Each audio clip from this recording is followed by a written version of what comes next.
What's up? It's Andrea. Today, the captain and Wesley take a very uncomfortable work trip. Geordi gets ab-blasted 2000, and we ask the question, can we go back to the Q Who episode? Stay tuned. Welcome to the TNG Podcast, the number one place in the Alpha Quadrant to geek out about all things Star Trek: The Next Generation. I'm your co-host, Shereese. Hey, I'm your co-host, Andrea. Shereese, today we are talking Season 2, Episode 17, entitled Samaritan, Snare. This episode was written by Robert McCulloch and Les Landau. Now, I just kind of did a mishmash of what's happening for my plot this week. It is Stardate 42779.1. Captain Picard has an artificial heart. I knew he didn't have a real heart. Goes for emergency surgery and takes the most uncomfortable trip with Wesley to get there.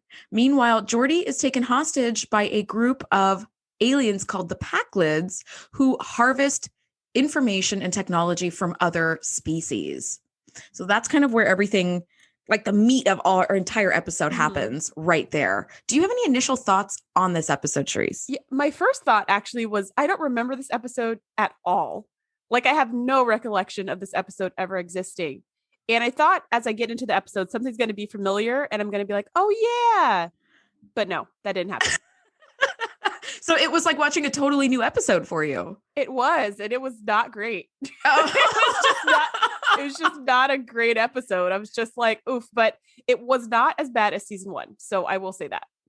That's okay. There you got me there. That is true. See, I'm always delighted when I like rewatch a show that I love and I have seen every episode and like know every episode inside and out. And then I find an episode and I'm like, wait, I don't remember this one. And it's like, yay, something like a new episode kind of. But if it sucks, then it's like, oh, yeah, it's like finding money in your pants when you take them out of the dryer and you're like, oh my gosh, there was money in here, but it's like a Canadian dime. And you're like, that's great, but you can't actually use that in America. So, hey, okay. This leads me to a very tangential question. What do you do when you find like foreign money in your pocket? Because I end up spend it. Do you? I got it from someone. I got it at some store or something. I thought it was a dime. Other people think it's a dime. I think that's like the heart of money and tender is like that, right? So yeah. See, whenever I find, like, my husband and I went to the UK a couple of years ago, and every once in a blue moon, I'll find like a whatever, like some coin that's from like England. And I'm always like, you shouldn't throw money away like it's worth something. But I'm like, when the hell am I ever going to go? I'm not going to go to a foreign exchange place to turn in like 12 cents worth. Yeah. Of and like, they won't give you the money back because they'll charge you like 10% on it. Exactly. So then I end up just like throwing it away. I'm like, I know this is bad, but I mean, what am I going to do with this? It's sitting here in my change jar, seriously collecting dust. But anyway, okay. Glad we got that settled. We're probably going to cut all that out. Or not. All right. So here's where our episode kicks off. Wesley is headed to Starbase 515 for his Starfleet Academy entrance exams. And I love that that's a little bit of a callback to the episode in season 1 where he takes that test against those other 3 like prodigy young Starfleet aged aliens. And he comes in like a close second. I don't remember the name of the episode, but I do love that it's like, oh, it's almost like that time of the year again for Starfleet Academy entrance exams to roll around. And I thought that was kind of cute. Meanwhile, over in sickbay, Captain Picard is stamping his feet about having to have a medical procedure. And Pulaski's like, I am ordering you to go to Starbase 515 and get this procedure done. Like, you've put it off too long. And now like things can be fatal if you don't get it taken care of. And I think it's hilarious that Picard is like kind of doing the like, I won't. It's like, oh God. You know, my first thought was like, oh, such a man. Like, just go get the procedure done. Like that's what I thought. But maybe a total tantrum. And I was like, that seems so unlike Picard. Although there is a theme, at least with Picard and then with Janeway and Voyager. I don't know about Kirk or the other captains, but there is this theme of like not wanting to ever get medical care. They're always like work until they literally pass out, as if that's some kind of badge of honor. Yeah, it's a horrible decision. It's not great leadership either. And I'm totally guilty of doing the same thing. And like, but I see it as a teacher with my students, like when I work them the way I work myself.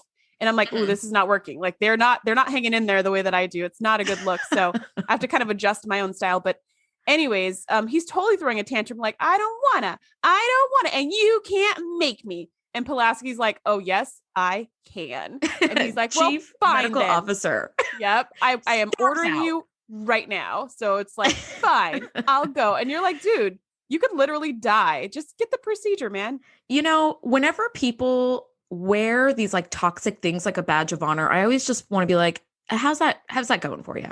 You know, where they're like, I'm going to work until I die on the job. And it's like, ooh, Pass. really? Yeah. Yeah. No, thank you. You know, it's like, I'm refusing medical care. Really? Okay. Well, again, how's that going for you, idiot? Like, just go to the doctor. Oh my God, just go to the doctor. The takeaway message from today's podcast is just go to the doctor. Yes, that's one takeaway message. I have a feeling we're going to have a couple more. But so we get to, there's this part where Picard is in his ready room, kind of like packing for his trip begrudgingly. And he comes out of this back room behind where the fish tank is with some books. And I was like, wait a minute. He's got a library in his ready room?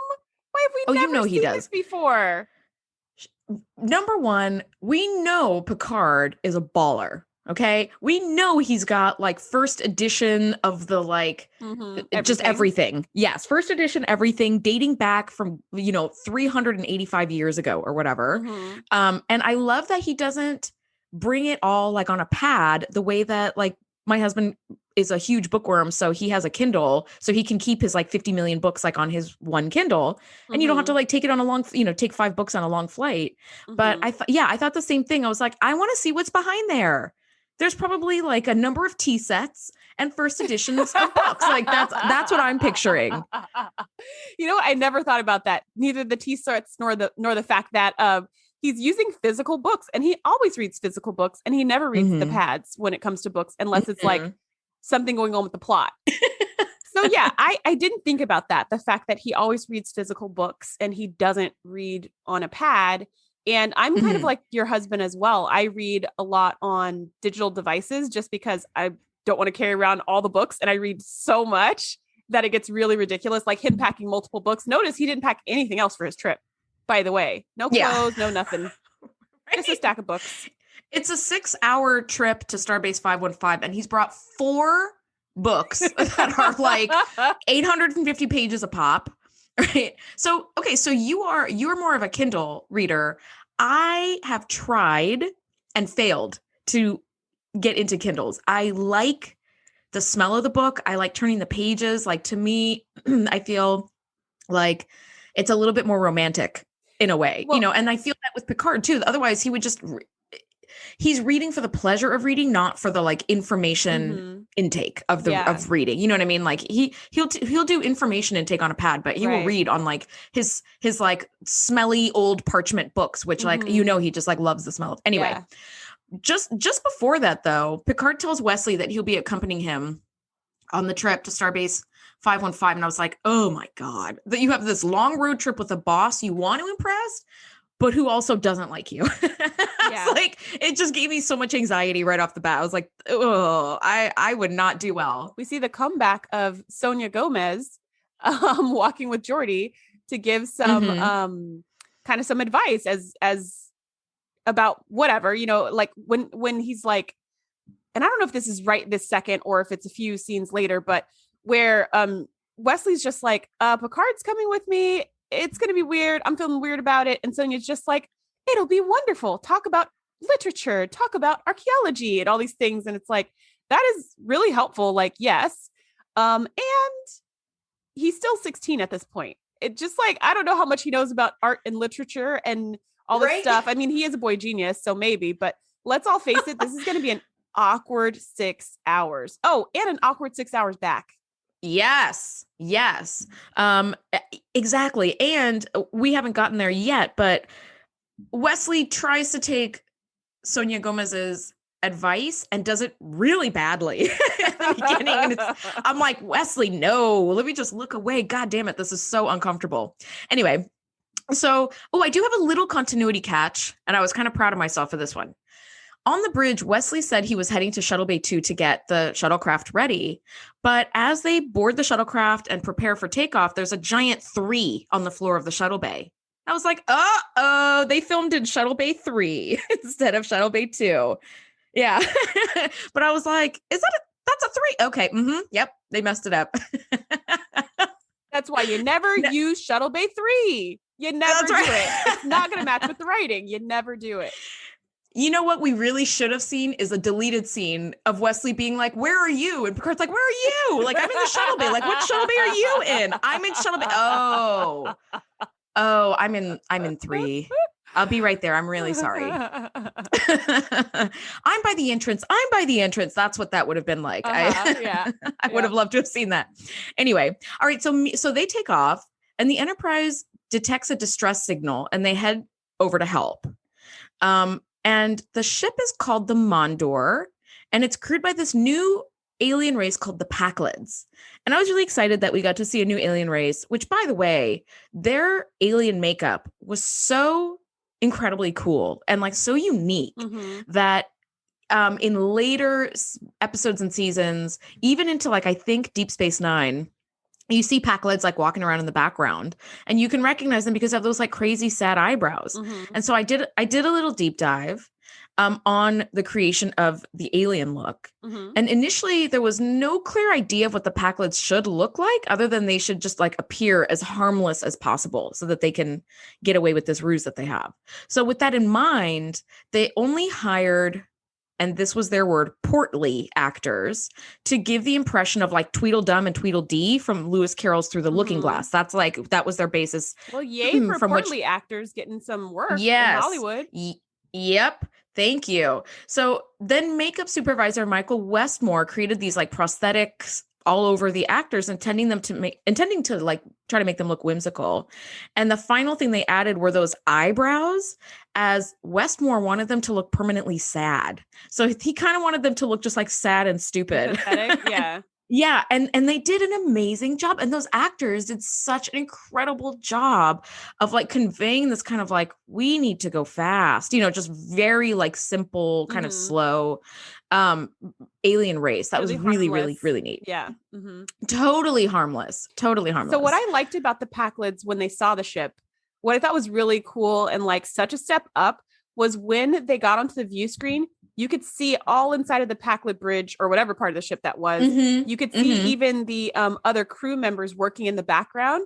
And I was just like, wow, they have come so far from that stupid white screen with the Ferengi ship back in season 1, where it's just a super close up where you can see into the Ferengi's nostrils. And it's just all white in the background. And you're like, where is this person? Like, where's the ship? Where's the chair? Are you hailing me from heaven? Like, where are you? Yeah. So I just thought, wow, they've come really far because this looks super detailed and I really liked it. It made it feel more real. Oh, I couldn't agree more. I loved it. I loved that they all sort of had kind of a uniform as well, even though the uniform was tough to tell sort of what it was. It's just like lots of brown and kind of brownie straps on top of that. But their makeup looked good. The set looked fantastic. It definitely had a little bit of like Klingon ship vibes for me because things seemed to be kind of like glowing yellow and a little bit smoky. So maybe the Packlids smoke detectors also were not working on their ship because they got the smoky look directly from a Klingon ship because that is their style. That's true. That is true. So Riker's like, you know what? We're going to send Geordi over because Geordi's like, yeah, I'll go over there and kind of poke around and fix their things. Seems like they have some very simple fixes that need to get taken care of, and then we can be on our way. And Worf immediately starts asking questions that I'm like, finally, Worf, you're acting like the head of effing security. Do we need to send our chief engineer over?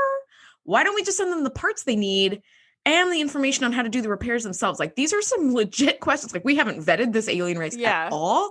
We have no idea who they are. And Riker is just, this is like the Riker hubris episode right here. He's like, it'll be fine. Everything's fine. Look at how dumb they are. It's like, do not mistake like the slow speech pattern for stupidity or helplessness or anything. Like, Riker's just not ready to be a captain yet. I'm sorry. He's just not ready to be captain yet.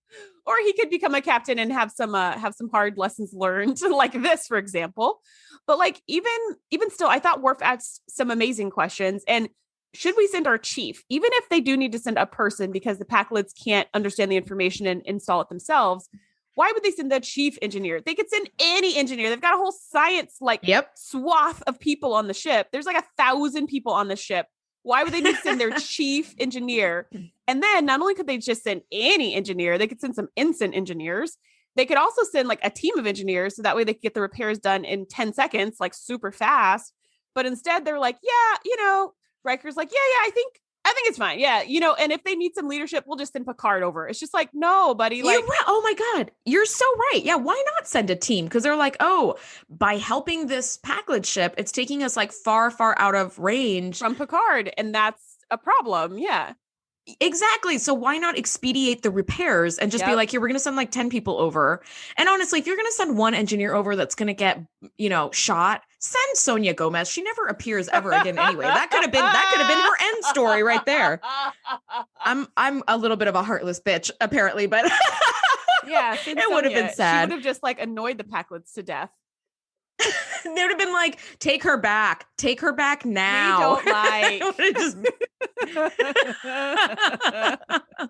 So, all right. So it cuts to now we're aboard the shuttlecraft and we learn that Picard has an artificial heart, but it's faulty and needs to be replaced. And I know that Wesley is a child prodigy. I know that he's a child, but he's 16. He's not 5. And he asks this question that really annoys me. He goes, why would they put in a faulty heart? It's like, dude, okay, Wesley, just shut up and pilot this shuttlecraft. Nobody would. Let me answer the question for you, Wesley. This one really annoyed me. But it's like, obviously, nobody's going to put a faulty heart in. It became faulty after. Oh my God, I was so annoyed. You can't even finish the sentence. You're so annoyed still. So why didn't we just send Wesley? Right, just send him to the Packlids. He'll take care of them. That can be his Starfleet training right there. Yeah. So he asked this question, and I actually thought that this scene, or not, the whole part of them being in the shuttlecraft was kind of set up so that we can see some more backstory on Picard, because the last episode, in Icarus Factor, or whenever we did that episode, we got to see the behind the scenes, like the backstory of Riker a little bit. We got to see the backstory of Pulaski a little bit. And so now, and we did get to see a little bit of, Picard liking to ride horses and stuff. And so in one of these episodes, I think in Pen Pals. And so now we get a little bit more of Picard's backstory. And I feel like that's kind of the point of this scene, is to find out just who he is as a person. I do think that the whole fake heart thing is really stupid. Like, just the stupidest trait. I don't know how you feel about it, but like, I'm just like, why would they create this scenario? He's got a fake heart. It's not a real heart. And like in the whole story of, I got in a fight and then I got stabbed through the heart. So then I got my heart replaced. I don't know. Everything about it, I'm like, this is just dumb. I don't like it. And then when this storyline comes back up again, I don't like it. It kind of reminds me of CSI, which is a show I love. One of the main guys in CSI, like the old school original CSI in Vegas, at some point he like starts to go deaf, like just because they just give him a hearing problem. And then he starts to go deaf, but then he goes to the doctor and then he's not deaf. But they spend like 6 episodes of him like not being able to hear and him having to read lips and all this stuff. And then they're like, okay, his hearing's better now. So anyways, back to our crime scene. And I just felt like, what was that about? It just had nothing to do with anything. So that's how I feel about Picard's heart thing. I'm just not a fan of it. I actually didn't have a problem with it at all. I'm so fascinated to hear you say that, because I just bought it. I was like, okay, you have a fake heart. And later in the episode, we find out why, and we get a little bit more like depth into your backstory. And that's kind of cool. And I thought the scene in the operating room where they like have the artificial heart in like this glass jar with like blue liquid all over it. First of all, that artificial heart looked like something straight out of Tron. It was so cool. I was like, ooh, that looks amazing. But I totally bought it. I was like, all right, he has a fake heart. Okay. Like, I didn't really think I think anything it's dumb of it. But I do like that we find out about Picard's personality as a young Starfleet cadet. But I don't like the heart thing. I think it's dumb. So anywho, this is where we start that story, which I didn't even remember because I don't remember this episode at all. And I do think I really liked, I like the part where Wesley's like, I think you would make a good father. I thought that was really, really sweet. Like, what a sweet thing to say. And then it got weird. Then it was all like, you should have kids. Why don't you have kids? You don't have kids yet. Did you ever want kids? And then it was like, all right, okay, that's where the line just went ahead and got crossed. Yes. I saw this and that made me so irritated. And especially so because that same thing happened to me this Wasn't that yesterday? week. It was a couple of days ago. And literally a woman I hardly know at all, who's like an acquaintance of a family member's niece or something, happened to be like, oh, do you want kids? And full disclosure, I don't want kids. I've never wanted kids. I work with kids and I love doing it, but I'm selfish and I want my me time. And I've never seen babies and been like, oh my God, one day, like never. So I'm like, yeah. And my husband and I both were like, sweet, no kids. Woo, right? This woman proceeded to spend like 5 minutes on a tirade about what a mistake I'm making in my life, how I'm going to regret it later, and all this other shit. And I was like, will you get the fuck out of here with this? Like, I cannot believe you have the gall. My uterus. Yeah. Yes. Yeah. Yeah, absolutely. I was like, dear God, I was so turned off by I was like, ugh. Yeah. So that lady was a pain, but to be fair, Wesley was not that lady. He wasn't trying to be like, why don't you have kids? You're supposed to have kids. What kind of a captain are you? He was more just like, but I think you'd be good. Don't you like kids? Don't you want kids? You know, I think he was coming more from an innocent place than I'm telling you how to live your life place. Yeah.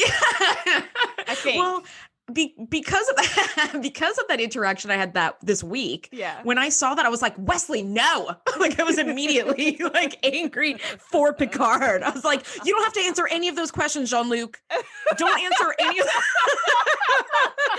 Just ignore Turn and walk back into your house. 5 more feet away to another chair and keep reading your book. I love that. I do love that in that moment when Wesley's like, but I think you'd have been a great dad. Immediately he's like, I'm going to just switch seats. And like move to the back of the shuttlecraft. Seats in the entire shuttlecraft. He's going to move back one more seat. You're like, he literally did that thing when someone you don't like sits next to you on a plane and you move down like 2 seats. Yeah. And you're like, oh. Context clues, Wes. He keeps talking and it's like, there's nowhere else for him to move. Come on, guys. Like, he doesn't want to have a conversation. He's like, Enterprise, want to beam up. He's trying to get out of there. Why didn't the Enterprise just drop them off? I don't understand why they had to take a shuttle for a 6-hour flight. I feel like the Enterprise could have taken that trip in 10 minutes. Yeah, thank you. It was 6-hour flight on full impulse speed. Give me a break. Go warp 2.5 and you can be there in like a second and drop them off and then be on your way. Whatever. But whatever. We wouldn't have had this like backstory. Right. Mm-hmm. So whatever. All right. So Geordi beams over to the Packlet ship. And here's something that kind of caught my eye. The Packlets seemed genuinely startled at his appearance. And I'm like, didn't the Enterprise communicate that's like, okay, one to beam over, like where this is Chief O'Brien keeps getting fucking shoehorned everywhere in season 2 and yet he's not here where we actually need him at his post to be like, hey, Packlet ship, one to beam over, he's coming over right now. Geordi just appears and everybody's like, ah, right, like they like freak out. Geordi has to be like, whoa, I'm just here to help. It was so weird to me. And then they all kind of like circled on him. And he was like, all right, okay, hey, you know, I'm here to help. Where's your problem? And they're like, oh, it's over here. And it's like, oh, okay. So they go through this whole song and dance of all these things going wrong on the ship, thing after thing after thing. And so Geordi's taking longer and longer to repair it than anticipated. They thought it'd be a really quick repair. It's taking longer. It's going slower. And I think this is when Troy comes in, right? And she's just like, he's in great danger. Like the Packlets are not who they say they are, like they're deceiving us, and Geordi is in great danger. And I was like, oh my gosh, this is like Troy's, you know, this is her superpower. This is like the one thing she can do since when people are in danger. And I felt like this was Guinan all over again with Q-Who, where Guinan's like, hey guys, you should get out of here. And they're like, let's poke around. Oops, now we met the Borg. You're just like, dude, like this is her thing. Like listen to her. And I felt like this with Troy, like listen to Troy. Riker was so just like, all right, we'll keep our eyes open. What? He's in great danger. Get his butt back here. Like they can figure it out. Tow them to the shipyard. Like again, this is Riker not being ready to be captain. Like he's not really listening to his team. He's just all, you know, cocky over here. You know. Yes, when Deanna Troi storms onto the bridge and is like, you need to get him out right now. Even Data was like, well, Counselor Troy does possess this like ability that we don't. She can like sense things that we can't. Number one, Worf's I told you so face is so fucking priceless. It's like, see, I told you so. I told you so. And then we need to send our chief engineer. Why didn't we just send Sonia Gomez? Alone? Right. And nobody be worried right now. Be like, she's fine. Yes. And Riker's like, you know what? Let's just feel things out. Let's put a pin in this and just feel things out.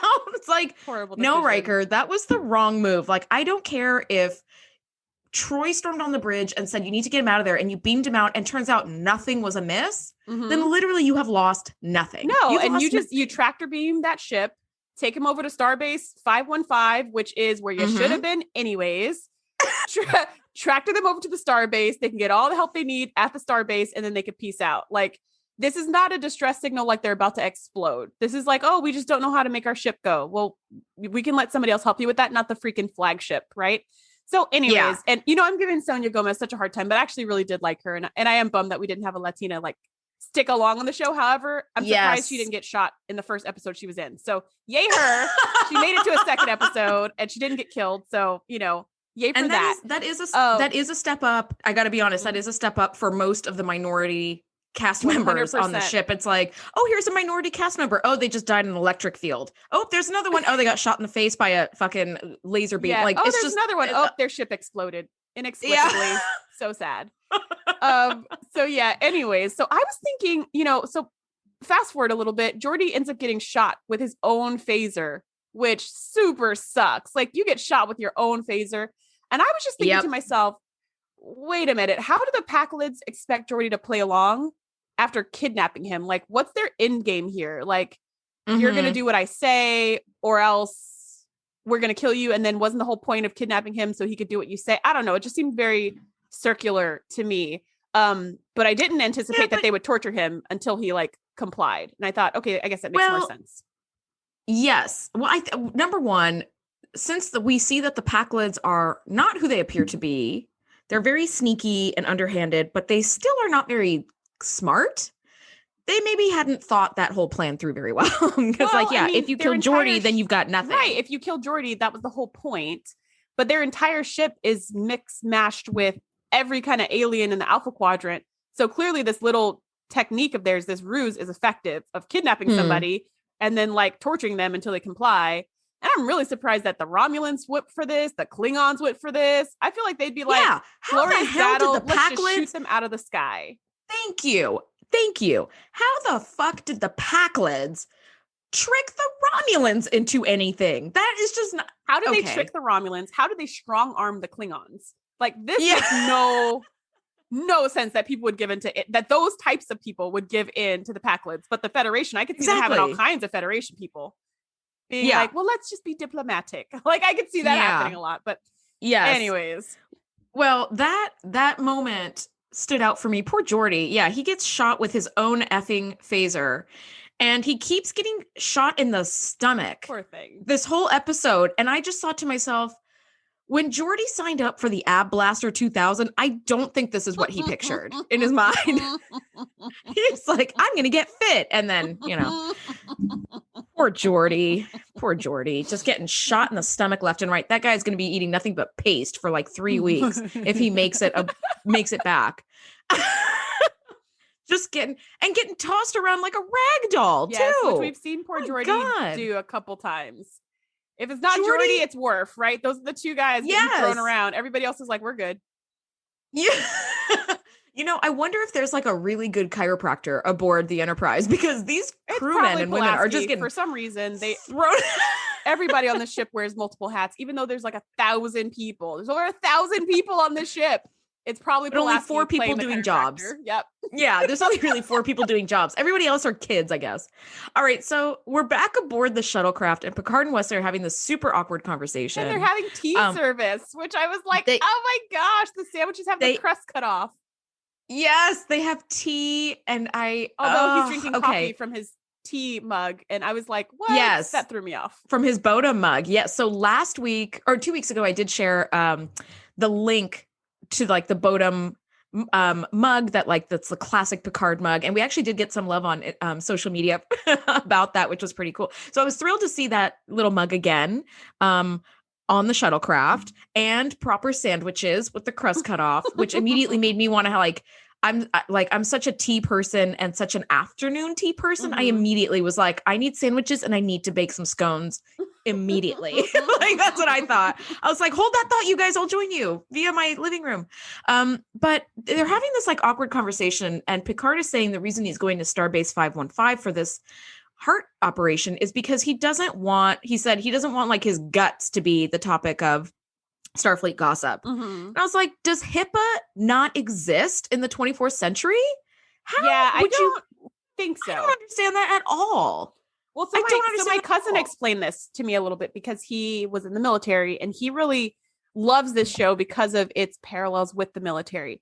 So in the military, your privacy rights are very sketchy because your commanding officer needs to know your status at all times. Like if there's a war, if there's a battle or whatever, they need to know, like, can I get this person back onto the front lines? Or like, when can I get them back on the front lines? Or what exactly is going on with them? Do I need to send them home? All of this stuff. So it's like your commanding officer can just hear stuff about your medical, like what's relevant, of course, not just any old thing, but what's relevant. They can hear it, especially in war times at any point, because it's like emergency information that you need. So I think that's kind of what we're seeing on the ship when it comes to like health things. When Picard's there, he can hear anybody's business and whoever's in the room can hear it too. Or if they're doing it over the comms, whoever can hear the comms can hear everybody's business. But if you're in Pulaski's office and it's just you guys, then it's a secret. But if anyone else comes in, so I feel like that's, and I think Picard, Chief O'Brien is poking around like, hey, what's going on in here, guys?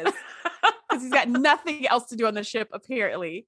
And well, he's clearly not at his post telling the Packlids that Geordi was coming over. Yeah, so I annoyed think by him. Is like a little bit of looseness with medical stuff, but also he's just afraid of gossip in general. He's just afraid that people are going to know he has a faulty heart, and that somehow that makes him weak as a leader. So he just doesn't want anyone to know anything and for anything to slip out. So instead, he has this cloud of mystery of like, I'm going to the starbase for unknown reasons. That's just going to make people ask more questions. But if you said, oh, I have a procedure, they'd be like, oh, okay. Yeah, good luck. Yep. Exactly. That was but he's like, you know, he basically storms off the bridge going, and I don't want anybody to talk about this mystery reason. Good day. You're like, oh, all right. You just made that so much worse for yourself. But we do have this like opening up a conversation with Wesley and the captain. And we learn that the reason he has an artificial heart at all is due to like his cockiness in his youth. And I love the idea of Picard being like very cocky in his youth. So he was at this bar with his friends, like fresh out of the academy. A trio of aliens called Nausicaans came in, kind of just like itching for a fight. Picard got into it with one of them, and then it became this like all-out brawl. And one of them drew a knife and stabbed him through the back and pierced his heart. And if he hadn't been close to some medical facility, he would have died. And I love that Wesley is over there eating his crustless sandwiches, just loving this story, and just like his mind is being blown at like how Picard could make such like a fatal error in his youth. And I love how like by the end of that story, like Picard and Wesley's relationship seems to have like leveled up a little bit.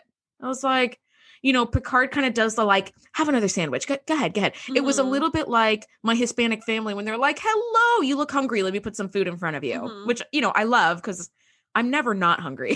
So when he offered him a little bit more sandwich, I thought that was such a familial thing to do, where it's like, eat some more. Yeah, it was really cute. What did you think about that conversation? Yeah, I thought it was, I like I said, I think the fact that he has an artificial heart is lame, but I do like the story. And then later on, we're going to actually see this memory kind of play out. And so I do like the story. I do like the idea that Picard was a totally different person when he was younger, which makes all the sense in the world. Like that's why he is the man he is today. And, you know, Wesley asked him, were you always this disciplined? Were you always like, so like perfect at everything basically? And he's just like, no, I totally wasn't. I was like crazy. I was wild. I was partying, like all this stuff. And he learned all these hard lessons, and even said that to Wesley. He said, this was a really hard, really painful lesson for me to learn. And I hope you don't have to learn that lesson in the same way, which is like, can you ever imagine Wesley getting in a bar fight? No. But can you ever imagine Picard getting in a bar fight? Either. So it's kind of, see, I can though. I could see Wesley being like, sorry, I didn't mean anything by it. But I could see Picard being like, you heard me. That's, he's very principled and has very strong conviction. So when he decides to be an asshole, he's going full asshole. Yeah, like right. he literally doesn't half-ass even being an asshole. Okay. Like he goes right into it. So I could see him getting like all uppity with these Nausicaans, and the story character-wise added depth, and it aligned with the Picard that at least I know, that I feel like I know, where I was like, yeah, I could see you like getting all uppity and getting in someone's face about some principle and like having this consequence. So okay, now it kind of cuts back to the Packlet ship, and Geordi comes to. Poor guy was knocked unconscious. Oh my God. And finds that the Packlets have replicated his phasers. So now they all are pointing a phaser at him. So unfortunate. And why did they have weapons before from any of the other? Well, whatever. The point is they all whatever with that. But the point is they all replicated Geordi's phaser. Apparently they didn't have a single weapon before Geordi came on the ship. And it's like, I've made a huge mistake. Yes, it is. I've made a huge mistake. And they're like, you will make us strong and give us more weapons. And he's like, shit. Now we kind of go back to the bridge, and Riker is finally using his crew. And he's like, Troy, what do the Packlets want? And she gives him the most I told you so face also. And she's like, oh, now you're going to listen to me. Okay. Right. As if it even matters now. Exactly. And I love that Troy gives him this like hard face look, like a real bitchy face. And she goes, they have what they want for now. And it was like, see, Riker, you fucked up bad. You fucked it up bad, buddy. You kind of shit the bed a little bit on this one. You didn't listen to your crew at all, who raised legitimate concerns. Multiple times, now by the way. Yes. And when Riker discovers that, he sees on the view screen that they shoot Geordi, and they're like, we're not going to let him go. Riker's answer to everything is just yelling. He just keeps yelling and yelling at the Packlets, and the Packlets are like, we don't care if you yell. We want things to make us go. And it's like, and I love that Riker goes, stop it. He just starts screaming. It's like, again, how's that going for you, Riker? Not so hot. Lower your shields. Do it right now. Give him back. No. Dang. Okay, well, I'm all out of ideas. Troy, you got something? Options? Yeah. I wish we had Wesley here. He would figure something out. Yep. Exactly. And Worf and Troy are in the back being like, see, I fucking told he should have listened to. I know he shouldn't. I tried to tell him. I tried. This is going to be a strongly worded letter to HR. This moment right here. Which, because there's no privacy, is going to be broadcast for the entire ship. Everyone will know their business. True. Very true. So Picard and Wesley finally arrive at the starbase, which looks so cool. Oh my god, it did look cool, right? It's on a planet. I keep thinking starbases have to be like little, like Deep Space Nine, right? Yes, that's what I was like, oh god, they're on a planet. Okay, and I didn't remember the starbase at all. And when I saw it, I was like, wow, the whoever does the like graphic design or the visual effects did a fabulous job making this look like a very futuristic little starbase, and like had these really cool buildings and things. And I was like, this is really, really neat. It was beautiful. It was beautifully rendered. Cool. It was so cool. I was like, oh, this looks amazing and so futuristic. I loved it. Yes. And Picard goes under the knife. And oh my god, I want to hear your thoughts about those surgeon costumes, because I thought they were amazing. Those like red, loved them so much. The only thing, so I used to work at a hospital as an infection preventionist, which is exactly what it sounds like. And I thought to myself, Shereese is the person you want on your team when the zombie apocalypse hits, because she's that person. Yes, that's who she is. If the zombie apocalypse happens because of a viral infection, I got you. I totally got you. If it's some genetic mutation, you're screwed. But anywho, so first of all, I loved it. And the red gloves, I was like, I've never seen red gloves, because those were rubber gloves, but like that like blood red color looked so cool. That's what I thought. I was like, cool. Where would they have gotten like red latex gloves from? No idea. I guess they looked amazing. Probably. But I'm sorry, you were saying you used to work at a hospital. Yeah. And so the only thing I thought was, as I was seeing these amazing like outfits, and they were covered head to toe and their hair was covered, which is appropriate in a hospital setting, to cover your hair so you don't get hair inside the patient's open wound. I was like, where are their face shields and where are their masks? That's the only thing I thought. And I was like, man, I guess they didn't have they probably didn't have a surgical consultant for this scene, or they didn't want to cover up the actors' faces because they're acting and you want to see their faces so they can be like, I was in Star Trek. See, that one's me. But that was the only thing I thought, is I was like, I love how they're covering every part of their body because that's what you need to do in surgery. And their mouth needs to be covered because that's probably the most important part, because when they're talking and stuff, more than their feet being covered, their mouth needs to be covered. So their germs aren't getting in these open cavities. And then also their eyes need to be covered for any splashback and lasers and stuff like that. But besides that, the costumes were sick. They were so amazing. I know. When I saw those, like, for lack of a better term, like OR scrubs, I was like, oh my God, like, not the material itself looked like stiff and like held its shape, and those headpieces were super cool. I mean, we're geeking out for a really long time about these red operating room scrubs, but they were super, super cool. And I wish we could see them again another time. And I don't remember if we ever do, but that would be a really cool kind of like deep dive cosplay to be like one of the surgeons. That actually would be cool. I would love to see that, right? Like just this team of surgeons. I would love to see that too, or wear that, because I think it was beautiful. In the next episode, we do see some, maybe they're medical professionals, maybe they're scientists, not totally sure, wearing almost the exact same outfit, but it's all in black because they're doing it for nefarious purposes. So that's kind of like a Star Trek trope. They wear all black. That's how you know they're the bad guys. Yeah, exactly. But I don't remember seeing this before because I don't remember this episode. But it was very cool. So he goes under the knife, and we've got these giant lasers doing whatever the lasers do. And we've got the surgeon being like, all right, everybody, here's what I'm going to do. It's going to be a piece of cake, routine procedure. We'll be home in and by out. Dinner time. Yeah, it's going to be super easy. And I just thought, oh, this is setting us up for something bad to happen here. It's like, he's like, you know what, actually, over. It'll be fine. It'll be fine. This is such a walk in the park. Let's order some like noodles and just eat while we work too. You know, like it was again, this is like the hubris episode where people are like, everything's under control. It's fine until it's not. And then you're like, oh, now I don't know what to do. Yeah. So Picard goes under the knife. It's a very cool laser knife. And we pop back to the Packlets, and it turns out that they are a very simple species, but they don't want to wait for their species' natural evolution.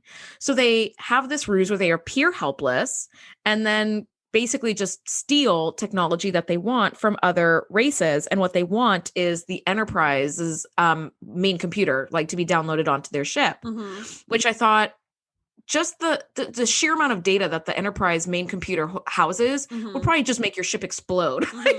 Your ship is barely being held together by like Scotch tape.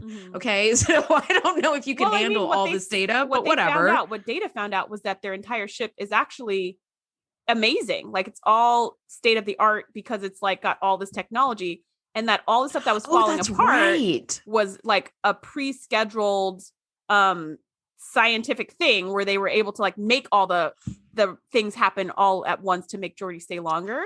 So yeah, but I agree. I think you're right about the entire Enterprise database they wouldn't be able to make sense of the data. They'd have to kidnap somebody else to explain the data. Like it just doesn't make sense. But whatever. They want what they want. You're right. And they're going to hold Geordi hostage, and they keep shooting Geordi to be like, do what I want. Do what I want. And I'm like, oh my gosh. Like, yeah. He's getting ab blasted 2300 and it's fucking horrible. He went from a kidnapped victim to now a hostage. To a torture victim. Yeah. Poor Geordi. So, so we have them saying, okay, now what do we do? How do we address this? Because Worf's first thought was like, let's just shoot him. Cause it's Worf. Let's just shoot them. And then Riker's like, yeah, but that could hurt Geordi. And Worf's like, I agree. Like it could hurt Geordi. Like, yeah, there's no way for you to shoot the Packlets without also injuring Geordi. So they're like, what do we do? Do we just give in to them? Like, well, that's not an option. So this is like one of the things I actually do really enjoy about the show is this moment right here when they're between a rock and a hard place. And I can't guess how they're going to fix it. Yes. Because when you know that it's like, that it's an engineering issue, then it's like, okay, Geordi's going to figure it out in the nick of time and you'll be fine. But something like this, you're like, oh, what do you do? Like, how can you get out of this? And especially if you don't remember this episode, you really don't know how they're going to get out of it because you don't remember the ending. Yeah. So you're like, oh, I can't see my way out of this one, which is pretty cool. I mean, and that is good. That is, I think, a sign of good writing where even the audience is like, God, I don't know how you're going to do this. But they decide, and this makes me so irritated. They decide to do this ruse and try to kind of clue Geordi in, because they're like, Geordi, I guess we're just going to have to let you go with the Packlids. We'll miss you. We'll miss you and your like advanced weapons knowledge and hydrogen something. And then Worf is like, I shall miss you, Geordi. You will never reach the 24th level of awareness or whatever. Mm-hmm. And Geordi's like, okay. All right. And I'm like, okay, I get that you're trying to like outsmart the Packlids, but also as someone who's been on the receiving end of like some very cryptic messages, I'm like, what does it mean? What does it just tell me? Oh, yeah. I was like, my very survival counts on this. And you're telling me over here that like the 24th level of awareness for Klingons is blah, blah, blah. And I'm supposed to piece together. And here's what actually really annoys me about this part of the episode is that they never show what all those clues like put together meant. Right. You know what I mean? Mm-hmm. Geordi, I was hoping he would beam back and be like, aha, once I heard the 24th thing and the hydrogen thing, I put 2 and 2 together. And then I figured out that you wanted me to release 24 megatons of whatever, right? Like give me like an explanation. Yeah. They still left it pretty vague. Like they didn't explicitly say, but they said his advanced knowledge of photon torpedoes and the photons can be armed. So they were telling him to arm the photons and then disarm them. And then the 24th level was 24-second countdown, which they could hear because... Oh, that's true. Because they had the view screen. For some reason, the view screen into the Packlet ship can follow the Packlets all around their ship, which is so bizarre. I was just like, what is... Like that for me, I was like, what? Like, how can their view screen just like be anywhere in the ship? Like wherever Geordi is, the view screen's there. I don't get it. Yeah. But okay. It's got facial recognition tracking is what it's got.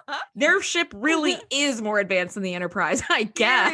Seriously. Yeah, wherever Geordi is, the view that's where the screen is. Yeah, I was like, it makes sense for the camera to be able to see that, for us as the audience to see it, but for the view screen, for the Enterprise to see it, they should only see one view just of the bridge, and that's it. Or not like the engineering, and when Geordi's on the floor and everywhere he goes, they can see exactly what's going on. I thought that was kind of weird.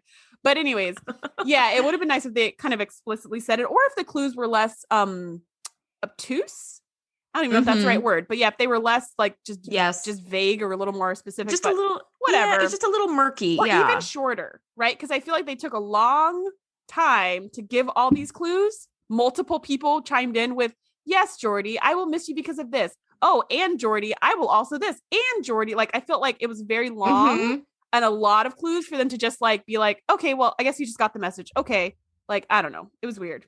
Yeah, it was very long, and it did feel a little drawn out and like, okay. And I'm just picturing there's like one person at the back of the bridge at the science station who's like, wait, I'm not getting to say goodbye, and is not in on the ruse. And they're like, Geordi, I'll miss you. They're like, shut up, dude. Get back to work over there. Like, I'll miss the 3 times we hung out. Okay, now 3 something? What is that one? Exactly. Exactly. Yeah. Riker gives him the death stare as soon as they cut off communication. So they start this long countdown, and Geordi then does this whole ruse where he's like, oh my God, my friends, they're going to kill me. I'm on your side now. Like, hold on a second. Let me like make sure everything is like looking good for the photon torpedoes. And so, and the Enterprise releases this like cool kind of pyrotechnic display from their the part in front of the, nacelles, which I don't know what that's like called. The deflector dish, kind of like that area. Something. Yeah. So some pyrotechnic display comes out, and it like the Geordi disarms a photon torpedo just in time. And the Packlids see this like colorful gas coming from the Enterprise, and somehow they've realized that they've been outmaneuvered by the Enterprise. So they're just going to release Geordi. Geordi's like, oh no, because they've released I forget what they called it. It was just hydrogen particles, but whatever they called it. Yeah. They've released the deadly red cloud of blah, blah, blah. Now your photons won't work. And now, they're going to destroy us, because remember, he was telling them like, oh, they're going to destroy us. They're going to destroy us. And the Packlids were like, we have to shoot first. We have to shoot first. And Geordi's like, well, let me make sure that our photons are working. Oh no, the red cloud has come upon us. Our photons no longer work. Now they're going to destroy us. And so the Packlids were like, fine, you win. You can take him back. Glad that you were here to explain that, because I missed that bit. I was just like, oh, so the game is just all of a sudden over?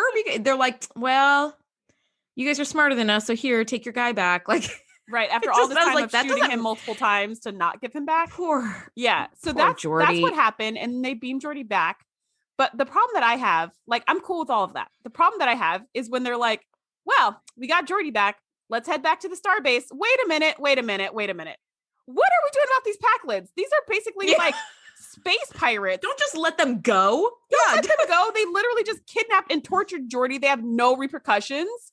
Nothing happens to these people. They're just going to wait for the next Starfleet vessel to roll along and do the same thing. And by the way, why the F did you give them photon torpedoes? You did not need to give them arms. Like, they already got all of Geordi's phasers.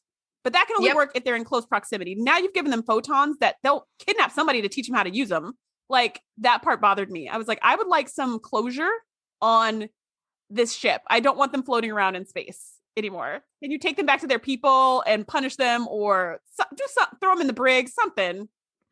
Tow them to Starbase 515, where you need to get to at maximum warp or whatever. Like, that ship looks tiny. I'm sure it could fit into some sort of cargo bay or something. Like, tow them in, lock them up, and keep it moving. Put them in the brig and just keep it moving. Yeah. So here's the problem. They do need to rush over to Starbase 515 because Picard is having like cascade failure. Essentially on this operating table. So it's just one thing is going wrong after the other. And then, you know, Dr. Know-It-All over here is suddenly starting to sweat under his little like red hat and be like, uh-oh, things are not looking so good. Yes. So they say, okay, we need to find like a specialist. And one of the doctors is like, I know a guy, essentially. It's like, I know someone. So the Enterprise, once they get Geordi back, is like, Picard is close to death. Thanks for broadcasting that, everyone. We need to get to Starbase 515. So they rush over there. And the next shot is Picard coming to, only to find Dr. Pulaski is the one who saved his life. Right. And I gotta say, she's the only one qualified to do this. So I thought, yes. What? Well, wait, why didn't he have a surgeon who was qualified to handle complications at the Starbase? Maybe it was just too much of an emergency thing and he put it off for too long and they had to settle with what they had. And if it had been routine, it would have been fine. But I was just kind of like, wait, Pulaski's the best person for the job. So this was like a big waste of time. You could have totally just stayed on the ship. Yes. And I thought she was an expert in viral propagation. So she's also an expert in like artificial heart. Well, the transport. same way that Troy's also an expert in linguistics. It's just like for the narration purposes, it works. And I think it did work. I bought that. But okay. I bought that. But like the thing that would be really scary, I'm thinking, is that they're hearing we got to get back to Starbase 515 because Picard's near death. Keep in mind, no one knows why Picard went to the Starbase except for Pulaski. So all they know is he was accompanying Wesley onto the planet for some unknown reason. And now he's about to die. Like, that should be really scary and make no sense to anybody. Yep. Yes. There should have been a whole lot of what? Wait, what? Why? By the crew members. What's going on? Are the Packlets somebody there too? tell me something. Yeah. He's shooting him in the heart? Over and over and over. Oh my God. Well, you know what? I think all of those concerns are totally valid. Here's something that I love. And I was like, oh man, one day Pulaski says you'll be out of recovery in 4 hours. And I was like, you've just had open heart surgery and you will be out of recovery in 4 hours. This is so 24th century, like delicious for me. I was like, oh, one day, one day. And his they'll have something like was this. Apparently the thing on his forehead, and you just take it off and poof, you're awake. Yeah. That's kind of nice. Like no injection, no shot. I mean, there were giant laser beams, but I'll take a laser beam any day over having an actual injection, right? So yes, absolutely. Absolutely. Which, by the way, when they put that little neural transmitter on him to put him to sleep, I'm backing up quite a ways because that's earlier in the episode. Did you notice that doctor just like slapped it on his head? Like kind of hard. He just smacked it right on his head. I was like, oh. Even still, I'll take a head smack over an injection or multiple injections or all the other things you have to do when people go into surgery. He just got to lay down on a comfy bed and, get a little head slap and poof, he's out. A little head slap. I kind of like that technology. I thought that was neat. Yeah, that is true. So next thing we see, Picard is fine and steps onto the bridge and everyone starts to applaud, which he's like, excuse me, and kind of nips it in the bud. And I thought, why would you applaud? That doesn't make, I thought they'd be like, oh my God, Captain Picard, you're fine. Oh, thank God. But like applause? Like, did he just do some I mean, they do that if I'm thinking about like that made me picture like football when someone gets hurt and they get sacked and then everybody's like, uh-oh. And then all the players take a knee and they're like, we really hope that guy's okay. And then he like gets up and limps off the field and then everybody applauds. They're like, oh, we're so glad you're okay. That's like the group signal of we're so glad you're okay without the hugging. And, it's a COVID friendly way to say we're so glad you're okay. But Picard responds to their concern with snapping at them because he didn't want anyone to know in the first place. And now everyone knows. So his little plan blew up in his face. And so he's just like, he's told, excuse me. And I was waiting for Riker to play it off and be like, oh no, we were actually applauding for Wesley. We were happy that he got into, like, I thought he was going to play it off or something, but he didn't. Nobody knew that.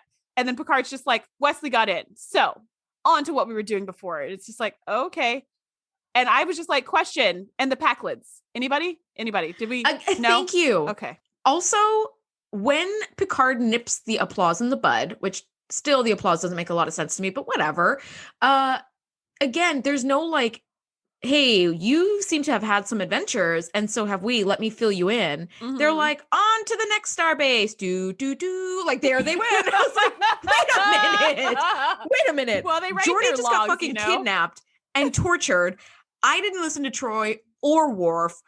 Like, multiple things need to be discussed and debriefed. Yeah. Like, number one, really may I see you in my ready room, please? Because I have been reading the reports of what just happened. Yeah. Also, why don't you have the Packlids in custody? Yeah. What is going on in here? I'm so glad that pips. Riker. Yeah. Just unceremoniously rip one of the pips off of his collar. You're demoted, sir. Well, so that again, that's like where the episode ends. And yeah, I was like, question mark. There's kind of a lot that needs to be kind of talked about, which is, we just had a whole lot happen. I want a where are they now? Not a whole episode because Packlets are the worst, but I do want to know just the next part. Like, I just want to know they came to justice or something. And then that would make me feel like this episode was complete. But, we just got to live with the mystery. I guess so. Well, Shereese, do you have any final thoughts on this episode before we wrap up this garbage pile? Yeah, you know what? I didn't hate this episode and I didn't love this episode. Again, it just felt very meh to me. There were parts of it that I thought were super cool and then parts of it that didn't make any sense to me. But I do feel like this was a solid season 2 episode. You know what? I agree. I think if this episode were in like season 3 and up, it would be like, what the hell is this? Mm-hmm. But being that it's season 2, it's like, okay.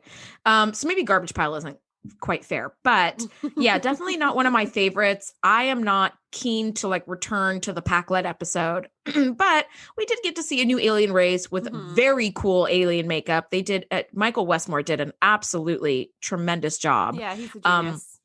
Yeah, absolutely. And making them look like the Tweedledum Tweedledee from your inspiration was just awesome. And I thought that was a great inspirational like point to jump off of to create these aliens, because they do just look like dumb and helpless, and they conveyed that beautifully. Yeah, it is a little unfortunate that we're connecting like dumb with portly. That is a little unfortunate, but you know what? That's exactly the inspiration he took, was that exact thing. Right, was Tweedledee and Tweedledum. Like, that wasn't his idea. It wasn't his original thought. It was just his inspiration. So that's a little unfortunate. Yep, we still got some issues going on in the show, but whatever. We got a cool alien. Yeah. We haven't ironed out all the wrinkles yet, but things will definitely get better. Next week, Shereese, we're reviewing season 2, episode 18, entitled Up the Long Ladder. I love geeking out with you. Thank you for just spending out with us. An hour with me, just being a nerd about TNG. I effing love it. Let's do it again next week. To know when we do our live shows. Sounds like a plan. Thanks for hanging with us, everybody. We'll see you next week. Time. Bye.